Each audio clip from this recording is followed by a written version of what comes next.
রাজশাহী চিড়িয়াখানায় ঢুকে বিভিন্ন প্রজাতির কয়েকশো পাখি ও প্রাণী নিয়ে গেছে দুর্বৃত্তরা। পুকুরের মাছ আর আসবাব লুট করা হয়েছে দেদারসে। ভাঙচুর করা হয়েছে উদ্যানের অফিস। স্থানীয় বাসিন্দা আর শিক্ষার্থীদের প্রতিরোধের মুখে রক্ষা পেয়েছে বাদবাকি রাষ্ট্রীয় সম্পদ। স্যান্ডেলিনা সো, রূপচর্চায় আভিজাত্য। অরক্ষিত স্থাপনায় শুরুতে হামলা চালায় দুষ্কৃতিকারীরা। ভাঙচুর চালানো হয় শহীদ কামরুজ্জামান উদ্যানের অফিসে। দুর্বৃত্তরা বিভিন্ন সরঞ্জাম লুট করে।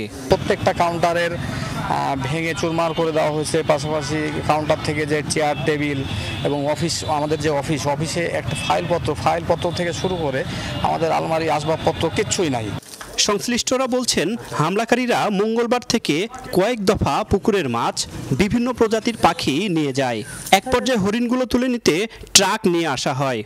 এক চক্র ট্রাক নিয়ে হরিণগুলোকে চুরি করতে আসছে এবং তারপরে আমরা খবর পেয়ে দ্রুত চিড়িয়াখানায় ছুটে আসি আমাদের একটি টিম নিয়ে।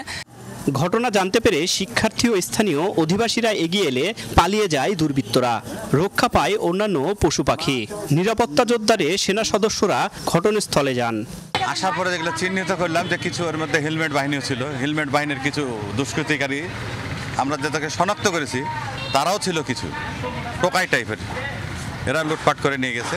সবাই সমন্বয়ে এই জিনিসটা রক্ষা করা হয়েছে। নাইলে হরিণ মাছ যত যা ছিল ব্যাট জাল নামিয়ে সব মেরে নিয়ে চলে যেত।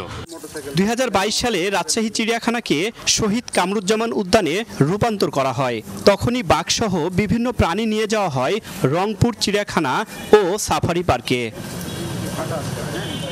তারেক মাহমুদ, যমুনা নিউজ, রাজশাহী।